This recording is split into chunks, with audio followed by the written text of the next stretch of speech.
Welcome to Live Daf, your online Daf Yomi Shir. Shalom Aleichem, welcome back to today's Daf Yomi, which is Eruvin Pei Gimel. We're on the last line of Pei Beis Amud Beis. Says the Gemara, Chetzia L'bayis hamanuga. We are referencing back to that loaf of bread mentioned in the Mishnah, which contains an amount of bread equivalent to 2 sudes. And the Mishnah tells us half of that loaf, which is pras, half of that loaf, which contains 2 sudes, is the shear that is applied to another halacha, l'bayis hamanuga. So if a person should linger around in a home that has a nega long enough that one can eat a shear of a suda, kedei achilas pras means half of that loaf, so it's an equivalent of 1 suda's worth of bread. What happens is his gadim also become tamei. V'chatzi chetzia lifsal sagvia. Half of that half, meaning a quarter of that loaf of bread, is a shear applied to another halacha. Should a person eat that amount of food which is tamei, he himself becomes puzzle and can no longer eat truma. Says the Gemara, there's actually another item that can belong on this list as well. Tana, we learned in a brisa, v'chatzi chetzia, half of that half, meaning an eighth of that loaf of bread, is the shear applied l'tamei tumas eichlin, to have the ability to impart tuma. So if you have some food which equals that shear, that has that volume, the eighth of this loaf of bread, that has the ability to go ahead and transfer tuma. If in itself it's tamei, it could transfer tuma, but if it's smaller than that shear, it doesn't have that ability. Now, how much volume is that? How much exactly is that? So let's backtrack for a second. Let's work with the formula that a kav is 24 egg volumes, as we're going to see soon in the Gemara in greater detail. Let's just work with that formula at face value. A kav equals an amount which is equal to 24 egg volumes. Now, how large is this loaf that we are discussing? So it depends, according to which sheet. According to Shimon, the loaf is actually larger in size. He describes the loaf as being a third of a kav. A kav is 24 eggs, so the loaf is 8 beitzim. Pras, half of that loaf pertaining to the halacha of the bayis hamanuga, equals 4 beitzim. Half of that, which disqualifies a person from eating truma, is 2 beitzim. According to Rabbi Yehuda and Breika, we're speaking about a smaller size loaf. As the Gemara concluded yesterday, it's merely a quarter of a kav in size. A quarter of a kav equals 6 beitzim. Half of that for the bayis hamanuga is 3. Half of that to be paisel a person from truma is 1.5 eggs. Now, the Gemara wants to know regarding tumas eichlin. The brisa tells us that half of a half is a shear of tumas eichlin. Now, generally, the shear of tumas eichlin is a kibetza.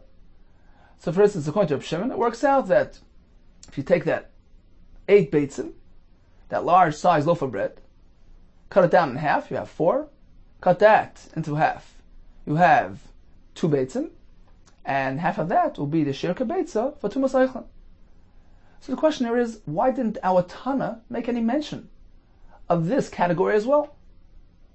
It says the more of a Tana they done. However, our Tana seemed to ignore this halacha. My time alay Tana tumas eichlin. Why didn't he mention tumas eichlin in this list? Says the Gemara, you know why? Because their shiurim are dissimilar. When it comes to the shear of, for instance, 2 beitzim, which is the shear that makes a person puzzle from truma, the chatzi pras that we just discussed, the last item on that list. Over there, we're meant to adjust the shiurim based on the fluctuations of the eggs nowadays, based on the discrepancy between today's egg size versus the eggs during the time of Moshe Rabbeinu, as we're going to see in the upcoming Gemara. So we're meant to adjust and adapt accordingly. So that's one set of guidelines that we're going to work with. However, when it comes to tumas eichlin or kibetza, that's an absolute shear, not given to adjustments or fluctuations. We just take our present day egg and work with that. Therefore, says the Gemara, the two halachas don't really connect with each other. They work with different guidelines. And that's why the Mishnah avoided adding this new category of tumas eichlin to our list, due to the fact that they're dissimilar. Mishum delei shavu shirai ladodi, the shiurim are dissimilar. When it comes to the other shiurim in the Mishnah, we're meant to adjust based on fluctuations in size. The Sanya, as went in the Brisa, kama shir chatzi pras. What is this shir of half a pras? That was the last category on the list in the Mishnah, which is the shir which makes a person pasul for truma. Beis beitzim chaser kima div Rabbi Yehuda. 2 eggs worth, deducting just a bit. As Rashi explains, apparently the eggs during Moshe Rabbeinu's time were smaller in size than current day eggs, and therefore have to compensate for that by deducting a bit from our kibetza. Rabbi Yossi are just the opposite. Beis beitzim soichkes. He holds that you want to add a bit to today's egg volume because he holds today's egg have decreased somewhat in size, and therefore you have to go ahead and add a bit to compensate to the volume of the beitzim today. Likewise, shir Rebbe, beis beitzim void. Rebbe, when he calculated the shir of the beitzim today, as we're going to see in the upcoming Gemara with that story there, that he had a measuring container and he wanted to see how many eggs will fit in. And indeed, he concluded likewise that apparently today's eggs are smaller in size than eggs of yesteryear. And therefore, you need to add to today's kibetza to accommodate, to compensate for that loss. So shir Rebbe beis beitzim void. When it comes to this halacha, he calculated you need to have not only 2 beitzim, but a bit more. Kama void, how much is that addition? Echad me'esrim beitza, a 20th per egg, meaning add 5%. So it's clear that when it comes to the shir of chatzi pras, which is the shir of psul gvia for truma, you need to go ahead and adjust due to fluctuations in size. However, v'ilu gavi tumas oichlin tanya, when it comes to tumas oichlin, that shir kibetza is absolute, not given to adjustments. We're going to the Brisa, Tanya, Rabbi Nassim, Rabbi Doisa Amru, kibetza she'amru, the beitza which was established for tumas oichlin is an absolute shir. It's always a constant kibetza. Kamoya o kiklipasa, we measure based on the volume of an egg with its shell. Kamoya below klipasa, we measure kamoya, but without its shell. The Shnei Selio says we deduct 25%. But in any case, it's an egg. It's an absolute egg that we work with. We don't go ahead and add or deduct. So apparently the guidelines here are different than the guidelines applied to the former halacha of the 2 beitzim applied to psul gvia, to chatzi pras of truma. And therefore, we understand why the Tana in our Mishnah ignored this halacha and avoided putting it together with the other halacha, since they're dissimilar in their guidelines. Amar Raf from Rapapa Amar Chisda. Zu divrei Rabbi Yehuda Rabbi Yossi. The above mentioned shiurim, that the chatzi pras, the shir pertaining to psul truma, is 2 eggs plus or minus. That's the view of Rabbi Yehuda Rabbi Yossi. According to Chachamim, kebeitzu mechza seichkais. The proper shir is 1.5 egg volumes, generous egg volumes, seichkais. How do we get to that? How do we get to 1.5? Uman Chachamim. Who is the sheet of Chachamim? It's Rabbi Yechon Breika. That's a shir of Rabbi Yechon Breika in our Mishnah, who maintains that the starting point is much smaller in size. That loaf that we began with is smaller in size. And therefore, the resulting share of chatzi pras is not 2 eggs, but rather 1.5. How is that? So again, the kav equals 24 eggs. According to Reb Shimon, the loaf of bread is 1/3 of a kav, equals 8 beitzim. Half of that for the Bais HaManuga is 4. Half of that for the Psul Truma is actually 2. Plus or minus based on the shitas that we just mentioned. Whereas according to Reb Shimon, Rabbi Yechon Breika, the loaf was merely 1/4 of a kav. 1/4 of 24 eggs is 6. The pras for the Bais HaManuga was 3. The chatzi pras for Psul Gvia was merely 1.5. 1.5 plus a bit. Apparently he holds like the shita that today's eggs are smaller in size than the eggs of yesteryear, so you have to go ahead and add a bit to compensate. Now, that's when it comes to these halachas. You have to go ahead and adjust When it comes to Tumas Eichen, the Gemara concluded it's an absolute sheer kibetza, whether with or without its shell, that's given to discussion. But it's an absolute constant, no fluctuations, no adjustments. That explains why our Mishnah refused to list the halacha of Tumas Eichen, which is a constant share, together with the other halachas, for instance, the Chatzi Pras of Psul Gvia, which is a fluctuating share, and therefore are dissimilar and doesn't belong together. Says the Gemara Pshita, then it's pretty obvious, meaning, what are we coming to say? Well, Rav Chizda says, according to Rabbi Yehuda Kessler, the share of Chatzi Pras is 1.5. Pshita, it's pretty obvious. Just make your own calculation. If you begin with 6, slice that into half. Slice that into half, you have 1.5. What's the Chiddush here? Seichekes aslash minan. He meant to teach us the concept of Seichekes, that according to Rabbi Yehuda Kessler, meant to be generous. So it's 1.5 generous eggs.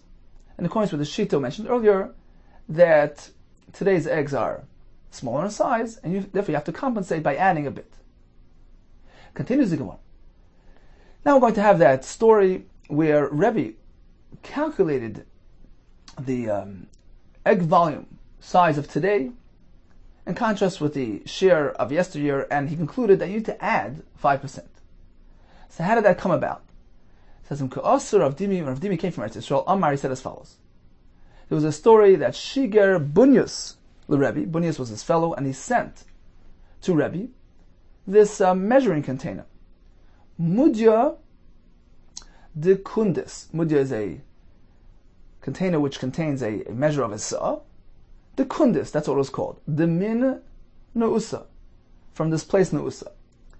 So this measure, this sa'ah measure here, apparently was reliable, and it aligned perfectly with the original sa'ah in the time of Moshe Rabbeinu. So it can be used as a benchmark to figure out everything else based on that. So Rabbi took this sa'ah and he filled it up with eggs. He wanted to see how many of today's eggs will fit into the measurement of his sa'ah. V'shir Rabbi calculated, Mason u'shvayas rebein, 217 eggs would fit into this. And as the Gemara soon will tell us, based on this phenomena, he goes ahead and he concludes that today's eggs are actually smaller than the ones in time Moshe Rabbeinu, and you must add 5%, 1/20th, to achieve the same results. But first, let's analyze what happened. Says the Gemara, Ha sa de'echa. Which sa, to which culture, to which measuring system did the sa belong? Where did it originate from? So Gemara soon will tell us that there were actually different systems of calculations, of measurements. There was midbaris, which was the smallest amount. That's the standard sa. When they came to Yerushalayim, they actually increased the size of their measuring cups. They increased it by a fifth. And when they came to Tzipori, they increased that by yet another fifth. So you begin with a standard sa. In Yerushalayim, the sa really contained more, a fifth more. And in Tzipori, their sa contained a fifth more than the Yerushalayim. So which sa was he dealing with here that was able to hold 217 eggs? Ha sa dehecha, where was it from? Either midbaris, kuf mem dal tavya. It should only contain 144 eggs. Why? Because a sa is 6 kav, a kav is 4 lug, and a lug is 6 eggs worth. So that gives you a total of 144 eggs per sa'ah. So how did Rebbe get to 217? It's a very large discrepancy here. V'di Yushalmis, if it was the Yerushalayim measure, which is actually a fifth larger than Midbaris, Kufayim Gil Havya, that should result in 173 eggs. Now, Rashi takes this point out that we're going to see several times in the Gemara where we have some fractions. The Gemara ignores the fractions and just rounds it, sometimes to the higher number, to lower number. So, Yerushalmis described as holding 173. You still don't get to 217. V'di Tziparis. If it was from Tziparis, which was a fifth larger than the Yerushalmi, it still doesn't get you to 217. Reish Zayin Havyan. you get to 207. Says in Mal'olim Tziparis Aisi. Apparently, the saw that was brought to him was from Tzipari, which is meant to hold 207. How does he get to 217? Chalsa Shadi Alayu. They added the challah portion and included it into the measurement container. So the saw that was presented to Rebbe was a very large size saw. It's a tzipori saw.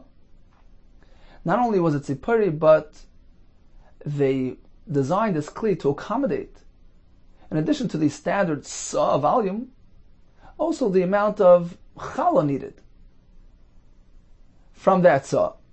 Challah to give to the kohen is 1/24th, and that was added to the standard share of saw, so that this saw can accommodate the saw plus the challah. Now, how much is the challah amount? Chalsa kamahavin tamni. It's about 8. So I add 8, 207. Akati botzal is still missing. You end up at 215 or 216. You don't have 217. Elo says more, rather, let's do away with the challah. How did they get to 217? That's the 5% we discussed earlier. Apparently today's eggs are 5% smaller than the eggs of yesteryear. Elo aisi v'oidis the Rebbe shadia layu. You have to add those additions the Rebbe discussed earlier and add it to the share of the saw. So you add 5% to 207, and you end up with about 217. What it means to say is that using today's eggs, which are a bit smaller than the eggs of yesteryear, you have to go ahead and add more. So although a saw technically only has 207 eggs, yeah, that's standard size eggs, but today's eggs, which are smaller, 5% smaller, you need to add more to accommodate, to make up for the small size. So in today's eggs, 217 ended up fitting into this saw. It says, but if that's the case, if you're adding 5%, it's actually more than 217. It's 217.7 something. So why was it only 217 that fit in there? It says, well, you're right, it's a bit more, but given the since that additional fraction doesn't reach a kibetza, so it was not mentioned in the number. So this was actually the source for Rebbe's Shita, mentioned earlier, that apparently today's eggs are a bit smaller than the eggs of yesteryear, 5% smaller. So when calculating a shear of a kibetza, you must take that into account and add 5% to your volume. Continues the Gemara. So we mentioned earlier that there was a sa'ah, a midbaris, a sa'ah Yerushalmi, which was 20% larger, and then finally a sa'ah tzipari, which was a fifth larger than that. Tana Rabbanan sa'ah Yerushalmis, Yisera al midbaris shtus. The Yerushalayim sa'ah was a sixth larger in size than the midbaris. Now Rashi points out that actually it was a fifth larger. The Gemara mentions shtus. That's the outside fraction, meaning when relating to the fraction of the original number, it's a fifth. But the Gemara here is relating to milavar, the outside fraction, meaning a fraction of the new sum total. For instance, if you have, let's say 5, number 5. So how much is a fifth of 5? 1. That's when you relate to it as a fraction of the original number. But now that you add that number, right? The fifth of 5 is 1. You take that 1, add it to the 5. So number 1 is actually a sixth. It's when relating to it as a fraction of the new sum total. So when we say shtus, it means to say we add a fifth, and that fifth now turns into a sixth of the new sum total. But technically it's only a fifth larger. So again, Sa'ah Yerushalmis, Yisera Midbar Shtus. The Yerushalmi Sa'ah is larger shtus than the Midbaris.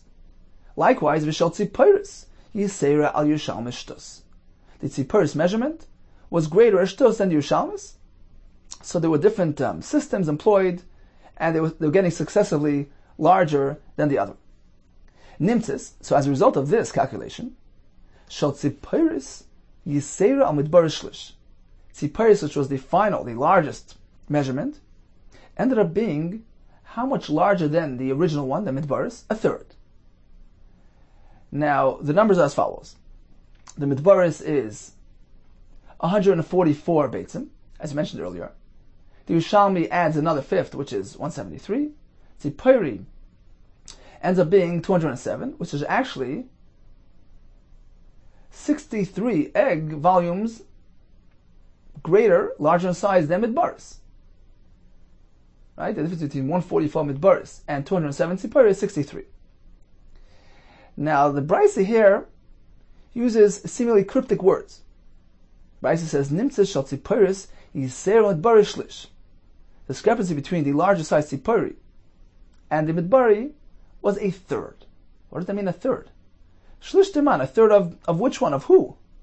What are we relating to when we say a third?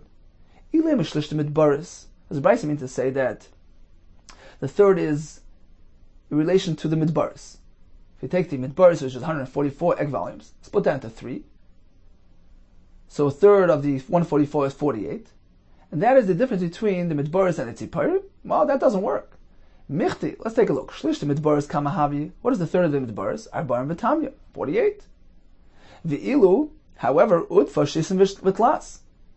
The difference here is 63, not 48. So that can't work.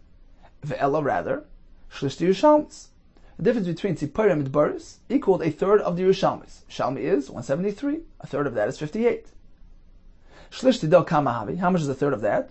Chamshim v'tmanya. Naki tilsa. 58 minus a third.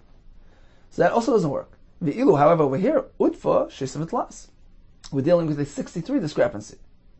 So that doesn't work. Ve'elo de tzipori. Apparently, when the Brisa makes reference to a third, it's a third of the tzipori sa'ah, which is how much? A third of 207 is 69. Ve'elo de tzipori. Shlish tidel kamahavi. How much is a third of the tzipori? Shivin nikichada. 70 minus 1, 69. So that also doesn't jive. V'ilu, however, over here we're dealing with utfa samach gimel, a discrepancy of 63. So what does the Brisa mean? That the difference in size between tzipori and midbaris was a third.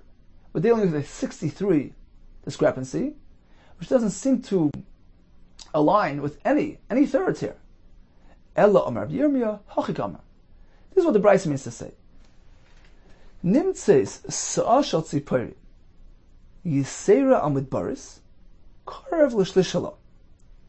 It turns out that as a result of these successive increases in volume employed by the different cities, different measuring systems, the sa'ah of tzipori, which is 63 egg volumes greater than midbaris, is yisera al midbaris, is greater than the midbaris karev l'shlishala, close to its own third. What is the third of tzipori? A third of 207 is 69. So the discrepancy being really 63, right, between tzipori and midbaris, is pretty close to its own third, the number which represents its own third, which is 69. Ushlishala karev l'mechsel midbaris, as well as a third of the tzipori, which is 69, is actually close in number to the halfway number of midbaris. Midbaris is 144, half of that being 72. So the number 69, which represents a third of tzipori, is close enough to the half number of midbaris. That's what the Brisa meant to say. The Brisa was a little bit short in words, but that's what the Brisa meant to say. So it's a double calculation being applied.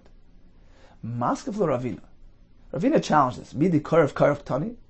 Where do you find these words karev in the Brisa? The Brisa is being precise and accurate, giving you exact numbers without these estimations of karev. Elam Ravina, rather says Ravina Hakama, the Brisa means to say like this. Tzipori was a fifth larger than Yerushalmi, which was a fifth larger than midbaris. Nimtzis. So as a result of this, it turns out that shlish shal tzipori b'va'oidiyei shal Rebbe. Let's remember, Rebbe added 5%. So when you go ahead and you take the largest measure, the sof tzipori, which technically is comprised of 207 beitzim, but you have to go ahead and compensate for the loss in volume of today's eggs. So once you add that 5%, you end up with 217. So when we work with the tzipori including Rebbe's supplement, which is 17, and you take a third of that total number, so what's a third of 217? 72 and a third. That number is going to be very close, actually a drop more than the half number of the midbaris, which is 72. If you add the supplement of Rebbe to the tzipori number, so you now have 217. A third of that is 72 and a third. It comes out, it's going to be a third egg volume greater than the half number of the summit baris. The baris is 144, half of that being 72. The third of the largest saw, the saw of Rebbe, is 72.3.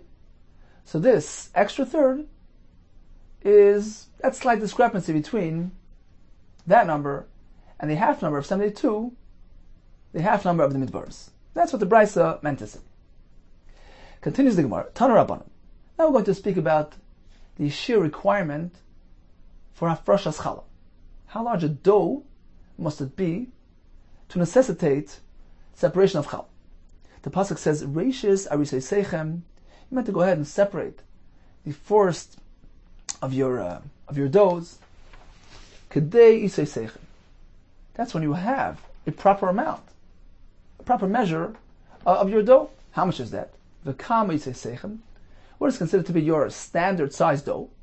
Kedei isei midbar. According to the size of the dough that they use in the midbar. They would take the man, form it into dough, cook it, bake it. V'kam isas hamidbar. What was the size of the isas hamidbar? Techsiv va'omer asiris ha'efahu. Each person's individual portion of man was how much? An omer, which was a tenth of an ephah. Mikan amru. From here the Chachamim learned the shear of challah. Zayin revoim kemach va'oid chayeves b'challah, or chayavim b'challah. 7 quarters. Quarters of what? Quarters of a kav. A quarter of a kav here is reference to a lug, which is a quarter of a kav. So 7 lug and a little bit. It's going to be 7 and a fifth, 7.2 lug of flour, which were formed into a dough. That is the required amount, which obligates one to separate challah, because that was equal to the dough size in the midbar. How did we get to that amount? So the isas hamidbar was a person's individual portion, which was an omer, which was a tenth of an ephah. Omer asiris efahu. Now that equals 7.2 lug. Let's work with the category, the measuring system of the midbar first. And then we'll proceed to describe the other systems. So in the midbar, it was 7.2 lug. How do we get to that? Because let's start with the ephah. The ephah was actually 72 lug.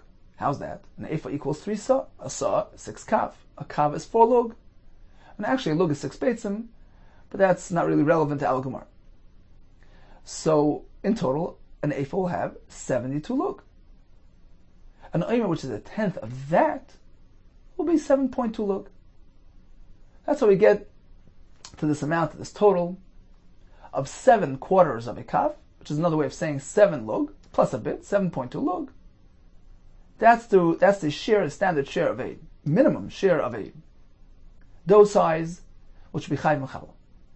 So that's when we reckon according to the measurements used in the mizbar. However, when they went to Yerushalayim, they increased the size of their measure. As we mentioned earlier, they increased it by a fifth. So what happens is, in this large Yerushalayim measuring container, more of the midbari will enter, meaning 7.2 lug of midbaris, which are smaller sized lugin, will fit into a measuring container, a Yerushalayim measuring container of only 6 lug, because it was 20% larger. So 20% of 7.2 is 1.2. So 7.2 now entered, fit into 6 of Yerushalmi, and likewise, the 6 of Yerushalmi would fit into 5 of Tzipori, because their measuring cup was 20% larger. Says the Gemara, so when it comes to the Midbari, it's 7.2. Shehein Vav Shel Yerushalmis, which equals 6 lug of Yerushalmis. Shehein He Shel Tzipayr, which equals 5 of Tzipayr. Mikan Amru. Based on this, Chachamim said, since we find that the Torah allotted this amount of food, this portion of 7.2 lug per person per day, which is actually 43 and a fifth egg volumes of food. Apparently that's the required amount per day, per person. So based on this, the Chachamim said, Mekan Amru Ha'oichel K'mitazu. If a person eats this measure of food per day, how is it bari? He's healthy, he's eating properly. And he's blessed. Apparently he doesn't need more, and it suffices for him. So he has a bracha from Hashem that he's satisfied with this amount. Yasser al-Kain. If he insists on eating more, Rafsan, he's a gluttonous fellow. Pachas Mikan. If you can't tolerate this amount of food, Mikulku b'meyav, it's not a good sign. It's a sign that he has ailments in his stomach and he can't tolerate the proper amount of food. Because this is considered to be the set amount, standard amount of food, which is meant to satiate a person per day. Continues the Mishnah. Anshe chotzer v'anshe mirpeses sheshachachu v'lo yirvu.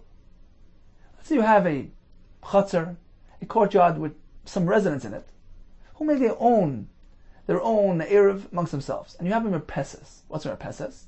It's a porch to which there are apartments open. So you have a chotzer down below with a mirpeset, which is elevated ground, with some apartments who access that porch and come down into the chotzer to which they access Shusarabim. So the people up on the mirpeses, they do an eruv amongst themselves, which allows them to carry up on that porch. Likewise, the people on the chotzer make their own independent eruv, which allows them to carry in their chotzer, but they forgot to join with each other. They didn't make one unified eruv. So they can use their own private territory, but they can't transfer it to one another. So Anshe Chotzer v'Anshe Mirpeses Sheshachachu v'lo yirvu, they forgot to join together in one eruv. So what belongs to the Mirpeses? What belongs to the Chotzer? Says the Mishnah, Kol shegavayu tfachim l'Mirpeses.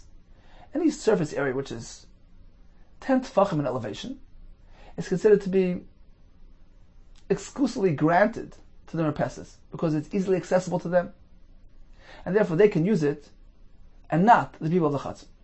Pachas mekan, but if it's lower down than 10 tfachim in height, the Chotzer, then it also belongs to the Chotzer, to joint area, so they both can't use it, unless they make an eruv. What are examples of this? Chulias habar, ba'asela, gvoyim asarat tfachim, l'mirpeses. If you have a ridge around a bar, so it's 10 tfachim high, or a rock, these things, since they're 10 tfachim in elevation, they belong to the mirpeses for their exclusive use. Pachas mekan, if they're lower down the chotzer, then it also belongs to the chotzer. By medvam amurim, when is this halacha applied? Besmucha. When this elevated surface is close in proximity to the mirpeses, which gives them easy access. But if it's at a distance, then height is irrelevant because it's inaccessible to them. Even if it's 10 tfachim high, it belongs to the chotzer as well. What is considered to be close by? If it's within 4 tfachim, that's considered to be accessible to them and granted to them for their exclusive use. So we learned in the Mishnah that if we have an area which is easily accessible by one party as opposed to the other, then the one that has easy access, he is granted exclusive rights. He can use it at the exclusion of the other person. There's no need for him to make an eruv because it's considered to be his personal usage area. The Gemara will proceed with several examples, similar examples of cases where it's a surface area situated between 2 territories, 2 chatzeres, for instance, and various halachas pertaining to them. So pshita, the following case will be clear. Let's say we have some type of surface which is easily accessible to the members of both chatzeres. So the word Pesach means there's ease of access here. It's like walking through a Pesach. There's no inconvenience whatsoever. It's not too far above grade. It's not too far below grade. It's pretty much level surface. So when the members of both chatzeros can access the same area with ease, then they need to make an eruv, because it's a joint access area. That's the case of the window situated between two chatzeros that we mentioned earlier. So unless they make an eruv to join together, they cannot use that jointly owned surface without the eruv, because it's easily accessible to both. So they both have equal rights. What about lezeh bezrika or lezeh bezrika? In order for the members of this chutzner to use it, they have to go and throw. And likewise, the members of the other chutzner have to throw at a height. It's above grade, it's 10 tefachim in elevation. So it doesn't provide easy access. What is halacha here? Before we proceed, perhaps let's just take a look at the lashon of Rashi, who introduces us to the next Gemara. Rashi here is 18 lines from the bottom. It's right in the middle of a Rashi. It begins 18 lines from the bottom. He says like this: Kol zrika l'malam yutfacha. The word zrika now, Gemara, refers to a case where the ground is 10 tefachim in elevation, 10 tefachim above grade. So in order to use it, you sort of have to throw. V'chol shilshul. The word shilshul means lowering. When the Gemara makes mention of the word shilshul, it's referring to a surface area which is below grade. Amog yutfachim. It's 10 tefachim deep. So in order to use it, you have to go and lower something down. It's not easily used. So zrika means it's above 10 tefachim. Shilshul means it's below 10 tefachim, meaning below grade, below level, like a ditch.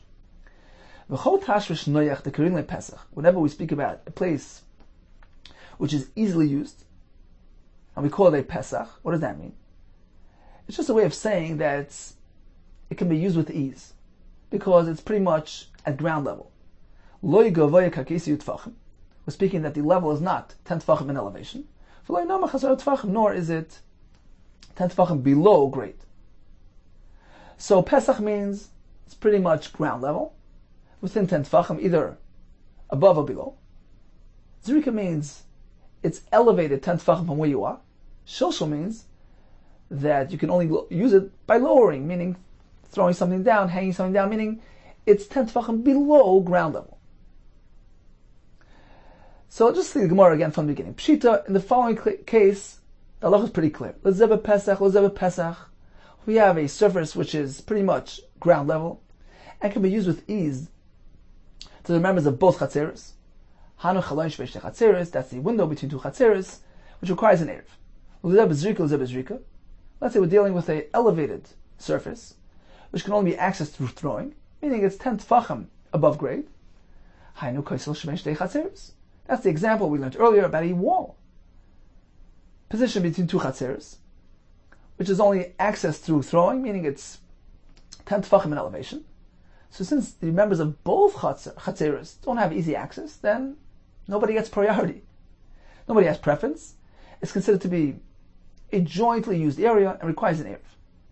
Likewise, lezeh b'shilshul. We're speaking about a surface which is below grade, 10 tefachim below grade level. So that is called shilshul. So again, it's an inconvenient usage space for both chatzeros. So nobody gets priority, nobody has preference. Hainu charitz, shmei chatzeros. That's the halacha we discussed earlier on the Fayin Ches about a trench between two courtyards. So since none of them accesses this surface with more ease than the other one, so it's still considered to be a jointly used area, and they need an eruv.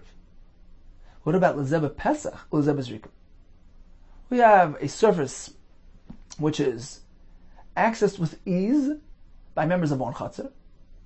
It's close enough to their ground level. Lezeh bezrika. And relative to the other chutzner, it must be used bezrika because it's elevated from their chutzner. We're speaking that the chatzeros are not aligned with each other. So we can have a case where you have a top of a wall, which is close enough to one chutzner, it's within 10, but it is elevated 10 tefachim from the ground of the chutzner next door. So in this case, the chutzner that has easy access has preference. Hainu de Rabbi Barafuna, who told us that we granted exclusively to the chutzner that can access it with ease. Hainu de Rabbi Rav Huna Amar Rav Nachman. What about Lezeh Pesach? If the space is accessed with ease, for the members of one Chatzar, Lezeh B'Shilshul, however, it's below grade for the other members. So once again, Hainu de Rav Shezvi Amar Rav Nachman. This is the case that we discussed earlier.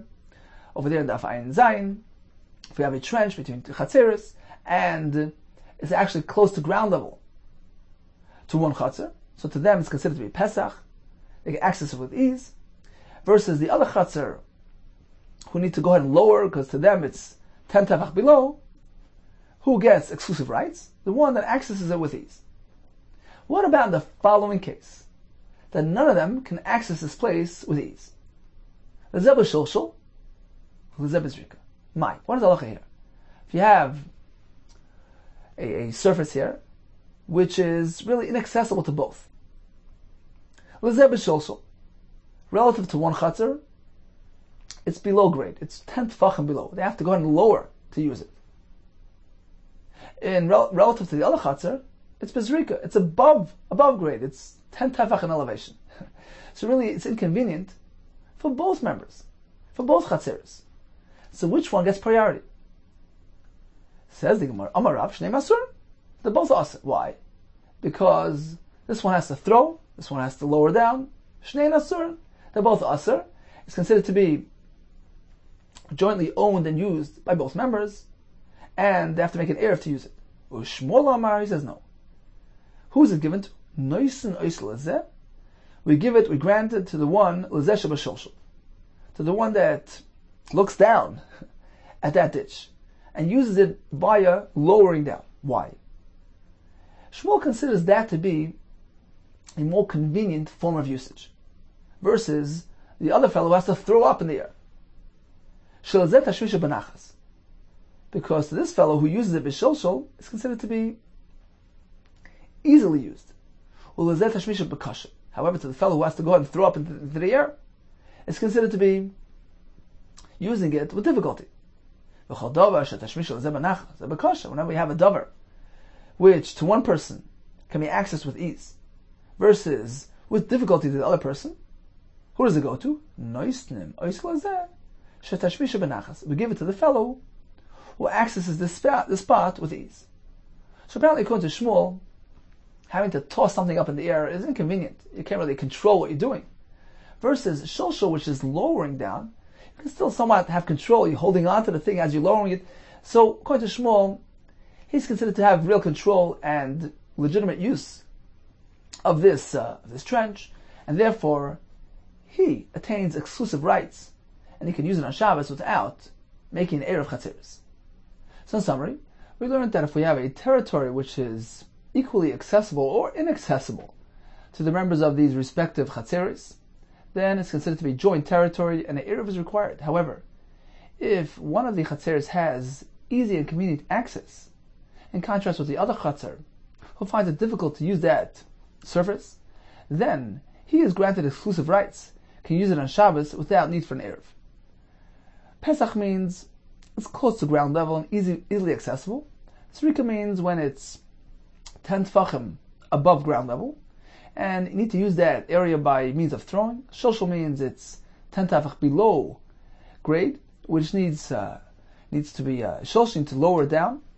So when it's Pesach for this one and Pesach to that one, or Zrika to this one, Zrika to that one, likewise Shilshul for this one and Shilshul for the other Chatzar, in all these cases, since they have equal access, then they're also to use it without an eruv. However, if it's convenient for one, it's LePesach, Lezeh Pesach, and the other one, it's at a point of elevation, Lezrika, then the one that has Pesach is mutter. If it's Pesach to this one and Shilshul to the other one, then once again Pesach is mutter. Now, if they both find it inconvenient to use, it's below grade level for this one, and above ground level for this one, Lezeh Shilshul, Lezeh Zrika, Rav says here as well, since it's inconvenient for both of them, it's considered to be joint usage space, and they're both us. According to Shmuel, the one that can use it through Shilshul is deemed to have more accessibility to the area, more direct use, and therefore he gets exclusive rights over that surface, can use it without an eruv. Okay, time for a brief chazara of today's daf. Kind of difficult to make a chazara. Just very briefly, we had some cases where when we go ahead and measure the kibetza, we have to go ahead and adapt due to the fluctuating size of the kibetza, as opposed to the halacha of tumas eichlin, which is a kibetza and remains an absolute kibetza regardless of the point in history. We learned about the various measuring systems, the midbaris, and then the Yushalmis, which was a fifth larger, and then the Tziparis, which was actually a fifth larger than that. We learned about the size of the Isa, of the dough, which requires challah, which is equal to the Isa Samidbar, and concluded back with Erev Chatzeris, that if we have a territory which is either equally accessible or inaccessible to both Chatzeris, then that's considered to be joint territory and the Erev is required. However, if one can access it with ease, and the other one can't, he gets exclusive rights, can use it on Shabbos without need for an Erev.